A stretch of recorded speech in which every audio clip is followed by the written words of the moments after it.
सर्दियों से सोना एक सुरक्षित निवेश माना जाता है। दुनिया में जब जब हालात अनिश्चित होते हैं, जैसे युद्ध या आर्थिक संकट, तब तब सोने पर अधिक भरोसा किया जाता है।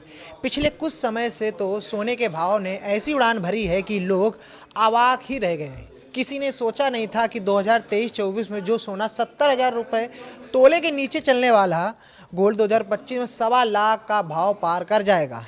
इस तेजी के पीछे की वजह लोगों द्वारा सोना खरीदना नहीं, बल्कि बड़े बड़े देशों द्वारा सोना इकट्ठा करना है। जी हाँ, पिछले 2-3 वर्षों में कई देशों के रिजर्व बैंक सोना खरीद रहे हैं। सबसे अधिक सोना खरीदने वाले देशों में चीन का नाम टॉप पर है।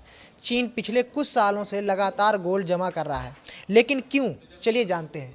चीन का सेंट्रल बैंक यानी पीपल्स बैंक ऑफ चाइना 2025 में भी सोने की खरीदारी जारी रखे हुए है। जनवरी से सितंबर 2025 के बीच चीन ने करीब 39.2 टन सोना खरीदा।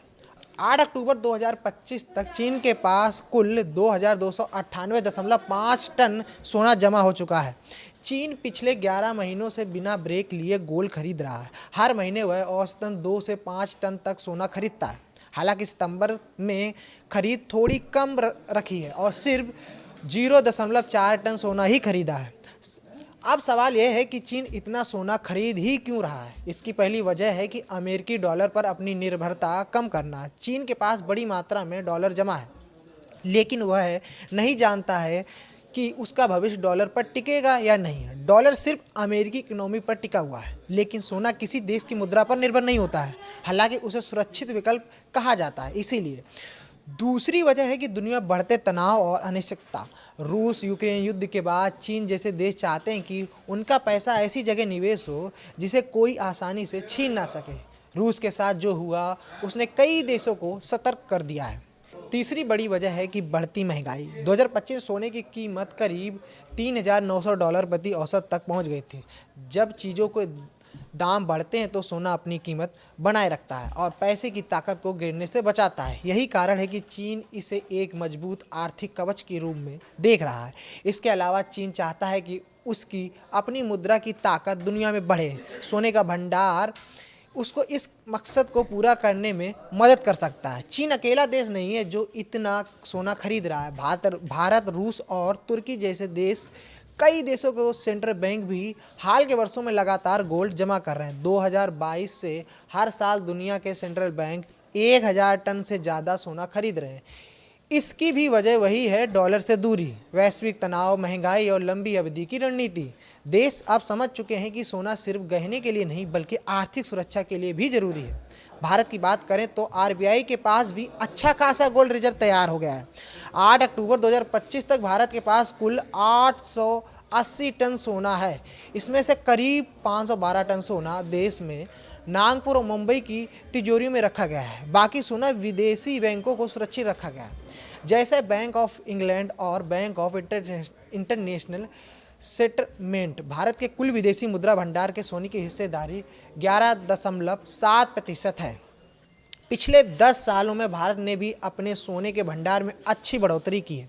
2015 में जहां सोना 557.7 टन था, वहीं अब यह बढ़कर 880 टन हो गया है, यानी करीब 58% की बढ़ोतरी हुई है। खास तौर पर 2022 के बाद आरबीआई ने सोने की खरीद में तेजी दिखाई है। इसका मतलब साफ है कि भारत भी वही रास्ता अपना रहा है जो दुनिया के बाकी बड़े देश अपना रहे हैं।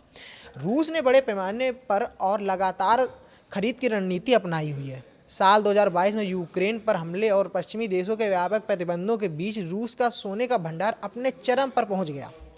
इसके बाद रूस के भंडार में लगभग स्थिरता ही आ गई। साल 2025 में रूस ने घरेलू बजट घाटे को पूरा करने के लिए अपने सोने के भंडार का एक हिस्सा कथित रूप से बेचा था। साल 2023 के बाद चीन ने सोना जमा करने की रफ्तार धीमी की है, लेकिन छोटी मात्रा में खरीद जारी रखे हुए। इससे संकेत मिलता है कि चीन लंबे समय तक सोने का भंडार बढ़ाने की रणनीति पर कायम है। रूस और चीन के विपरीत, जिन्होंने डी डॉलराइजेशन की नीति के तहत अमेरिकी कर्ज में अपनी हिस्सेदारी तेजी से घटाई है। भारत ने 2024 तक अमेरिकी ट्रेजरी में भारी निवेश जारी रखा। इसका मकसद विकासशील अर्थव्यवस्था में आने वाली अतिरिक्त विदेशी पूंजी को लगाना था। हालांकि साल 2026 की शुरुआत तक भारत ने अपना रुख बदल लिया है। अब अमेरिकी ट्रेजरी में भारत की हिस्सेदारी 21% तक हो गई है। भारत ने अब वैश्विक वित्तीय जोखिम से बचाव के लिए सोने और अन्य गैर डॉलर परिसंपत्तियों में निवेश बढ़ा दिया है। डी डॉलराइजेशन के बीच जब वैश्विक रिजर्व का रुझान सोने की ओर बढ़ रहा है, तब रूस ने लंदन मेटल एक्सचेंज जैसे पश्चिमी प्लेटफॉर्म के विकल्प के रूप में एक ब्रिक्स प्रीसियस मेटल एक्सचेंज बनाने का प्रस्ताव रखा है। इसका मकसद व्यापार को प्रतिबंधों के असर से सुरक्षित रखना। हालांकि साल 2025 में ब्राज़ील में हुए ब्रिक्स शिखर बैठक तक इस प्रस्ताव पर कोई ठोस प्रतिज्ञा नहीं ली गई या कोई कदम नहीं उठाया गया था। इसका एक कारण चीन की मौजूदा गोल्ड मार्केट व्यवस्था मानी जा रही है। चीन पहले ही रेनबिनबी आधारित संघाई गोल्ड एक्सचेंज चलाता है और हांगकांग में एक प्रमाणित बुलियन वॉल्ट भी मौजूद है। हांगकांग में अंतर्राष्ट्रीय गोल्ड ट्रेनिंग सेंटर बनाने की योजना भी है। ऐसे में चीन के लिए नया ब्रिक्स एक्सचेंज बनाना के बजाय वैश्विक बुलियन बाजार में अपनी भूमिका का इस्तेमाल करना अधिक व्यावसायिक या व्यावहारिक माना जा रहा है। साल 2022 के बाद से रूस ब्रिक्स बास्केट आधारित रिजर्व मुद्रा का सबसे मुखर समर्थक रहा है। इसमें सोने या अन्य कमोडिटी से जुड़ी मुद्रा के सुझाव भी शामिल हैं। हालांकि ये सभी प्रस्ताव फिलहाल चर्चा के स्तर पर ही पहुंचे हैं। व्यापक तौर पर देखें तो आर्थिक विकास के स्तर, नीतिगत प्राथमिकताएं और विदेश नीति के अंतर के कारण ब्रिक्स के भीतर तालमेल सीमित रहता है। इसका असर स्थानीय मुद्राओं में व्यापार की बढ़ोतरी पर भी दिखाई दिया है, जो काफ़ी हद तक व्यापार संतुलन और नकदी की उपलब्धता पर निर्भर करता है। हालांकि इन सभी देशों का मानना है कि वित्तीय बाजार अभी इतने गहरे नहीं हैं और समय से पहले खुलापन अनियंत्रित पूंजी निकासी या अस्थिरता पैदा कर सकता है। तो इन सब मुद्दों के कारण महंगाई बढ़ रही, ना कि हम लोगों के सोना खरीदने से। आपको ये खबर कैसी लगी कमेंट करके बताएं।